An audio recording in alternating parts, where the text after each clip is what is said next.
Right, so let's get this back together, start putting bits back on this. You see from the last video, put the engine in. Engine's in all nice and clean now.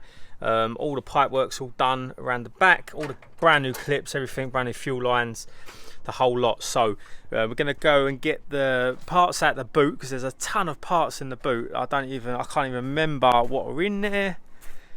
So let's see, we've got all these parts that are in the boot. I mean, there's parts in this garage as well. So going to start getting all the parts out, see what I need, see what parts I have, and then I can write a list out. But I've got most of the stuff. I've got to get the turbo bolted on, go and find the exhaust, because the exhaust is in there somewhere in the garage. So I'm just in the process of stripping down a couple of turbos, just because I've got some brand new ones. I've got some brand new compressor housings. I've also got loads of cores that have literally done no mileage, where I've took them out for hybrids. And this car's just a stage 3.5 car, so it's not going to need a hybrid just yet. I probably will get one for it in the future, depending on what boost it holds and how I get on.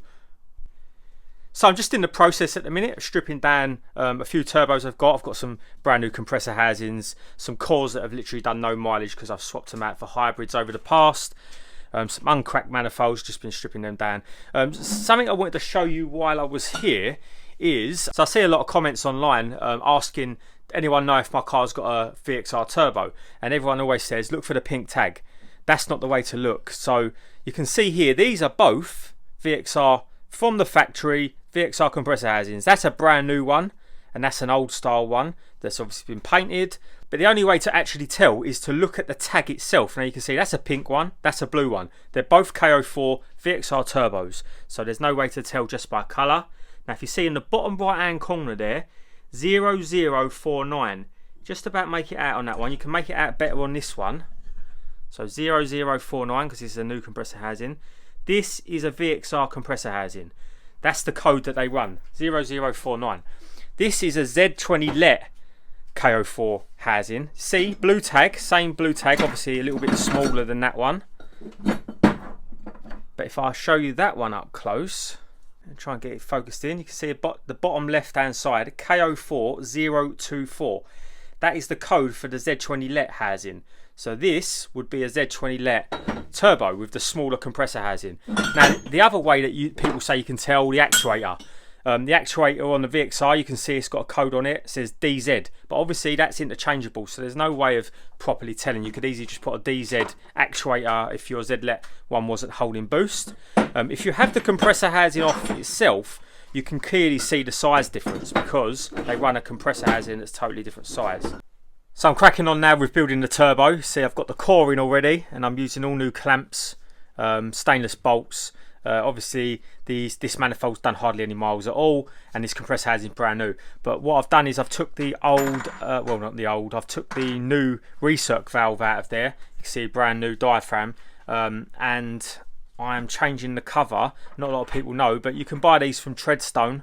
They're like an aluminium cover, like a billet cover. And what we do, on the EFR turbos, they come with a plastic cover like that, and we change them to these billet ones, lovely shiny billet ones, obviously a lot stronger. And then we use these nipples, they go in the top, so you've got a nice big takeoff, and it's a right angled connector as well. You can reuse the washers, so that's the one I'm going to be using in there with a standard diaphragm valve, because the Forge and the Turbo Smart ones, they're a little bit noisy. It's a good alternative to using the Forge or the Turbo Smart valves, and as long as your diaphragm's not split, absolutely run perfect. So you can, the good idea as well, you can use different springs. I'll get these from Treadstone in different poundages. They're just a little bit stiffer than the stock spring.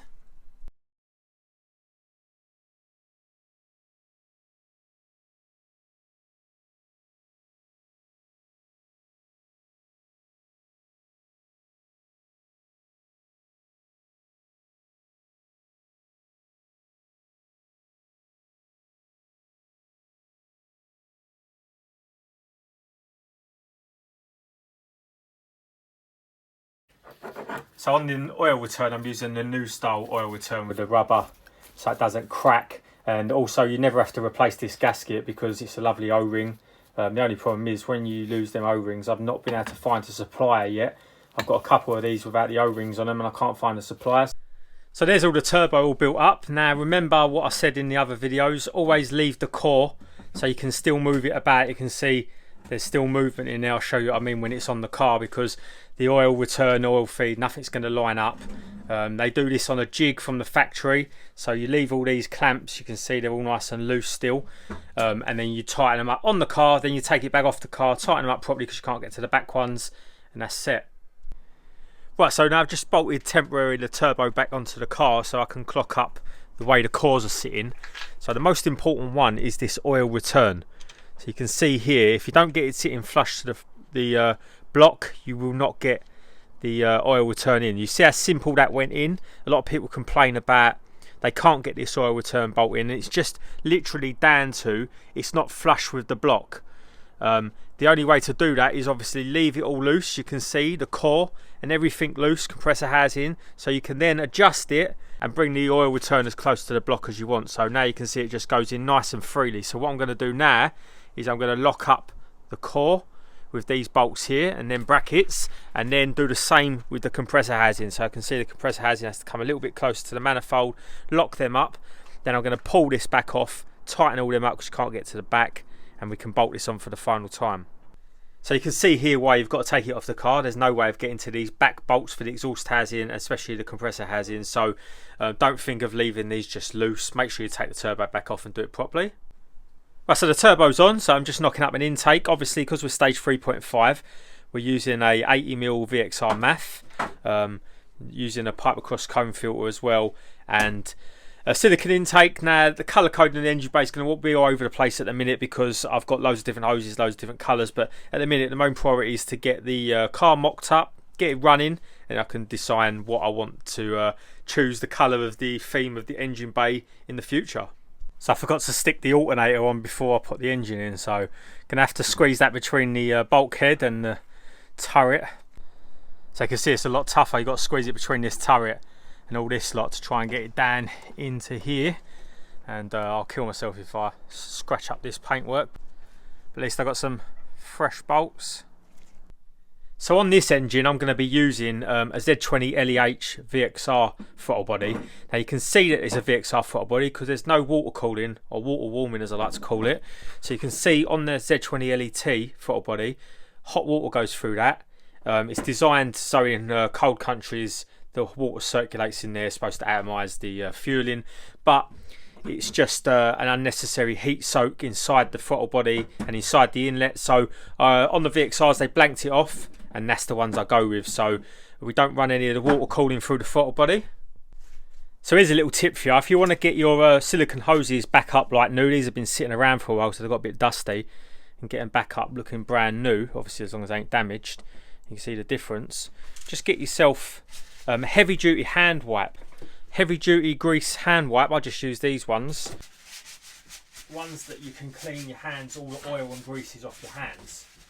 You will just get the hoses, like you can buy specialists, Samco do specialist wipes for these now, and they're exactly this. This is exactly what they are, heavy duty hand wipes, and you'll get the silicone hose, you can see, looking like brand new again. So I'm actually going to fit an auxiliary water pump to this car. I don't normally fit them to any of the performance cars, but I want this one to stay nice and cool when it's sitting in traffic. Luckily I was able to get hold of some brand new water hoses as well for the auxiliary water pump. This one goes to the heater matrix, you can see, and tucks around the back. I'll show you that's on the car, and then this one comes off of the oil cooler pipe. So if you compare it to like an old one, can see what I mean, how much better they look. If I probably wouldn't have put it back on if I couldn't get hold of these hoses, because I was never going to put these nasty hoses back on there. Hopefully in the future I'll be able to find these in like a red silicone so that they look even better, but for now the black ones, brand new ones, will do. So it's pretty mad. It's the first time that the car has been down on the floor with the wheels touching down for probably about a year, maybe more. So now it's down on the ground. It's on SRI turbo wheels at the minute. So I've just got to go and get these tyres fitted to these wheels. I've got to paint up the other two snowflakes, so I can't do them all four at the same time, but it's alright because I've got the SRI turbo wheels to sit on the back, and I'm going to just put these ones on the front for now. Just gone with some Verida Steens. They're really good tyre actually, they're quite grippy, so I'm going to use them on the fronts. So I managed to get the alternator down there without scratching any of the paintwork up, so that's the result. Just got to measure up what belt I need now, so I can just put a bit of string around it. I've got to get myself an alternator bracket. I'm just writing out a list of little bits I need. So you can see I've just put on the heat shield, just putting on the water pipes now. So just bolting anything that I've got back onto the car, then I'm going to write a list out and work out what bits I need. Looking for a Courtney top hat if anyone's got one, so I can make up the boost hoses. So I'm going to get to getting these gear cables on now. Got a freshly refurbed bracket as well to go on it as well. I'll show you how to set these gear linkages up. It's very easy when I get it in the car. So I'm just going to put this through the bulkhead now. So one thing to check, make sure that these rubbers are all good and not split or anything, because otherwise this bracket will move around on the gearbox and you'll have a funny gear change. So once the gear cables are all in, the quickest way to set these up if you're replacing them is you've got to prise in this split pin now. So I'm going to do that because I can't do it one-handed. What you've got to do is you've got to line it up. Inside this ball joint there's two little notches that this split pin goes into. That holds this gear stick in neutral position, and then you can just clip up these cables down here. Right, so there you go, the gear stick's locked in position, the pin's into the ball joint, and then all you've got to do now is just literally push down these clips. You hear them click when they engage, like that, and then this one as well, like that, and then that's done now. So they're set. That's how easy it is to set them. A lot of people have trouble now. Make sure you pull this pin out before trying to change gear, otherwise you're going to break it. These gearboxes are with these short shift kits on them. I feel like you can hear it engage, clunks in gear like an old tractor, but I love these 5-speed boxes on these cars. The modern 6-speed and that, you just don't get the input. So I've just bolted on a load more stuff. You can see the bits that I don't need to show you, just water pipes, auxiliary water pumps on there with the brand new hoses, all clipped in and all in place. Got all the heater matrix pipes on as well, or the new pipe that goes down the back there. You can see that one runs all the way to there. If you don't run the auxiliary water pump, you can literally just join that to the back of this oil cooler water takeoff. I need a new top hat, a Courtney one, but at the minute I'm just going to use this one to mock up the boost pipe, so I'm going to start making that up.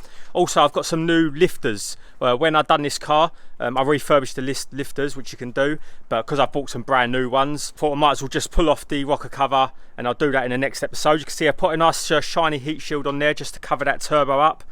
Just looks a bit more cleaner. So you can see this coming on now, so it won't be long now to this will be ready for startup. So I appreciate everyone that's joined me on the journey of this car, because it's been a long old journey, but I've been doing it in between other cars.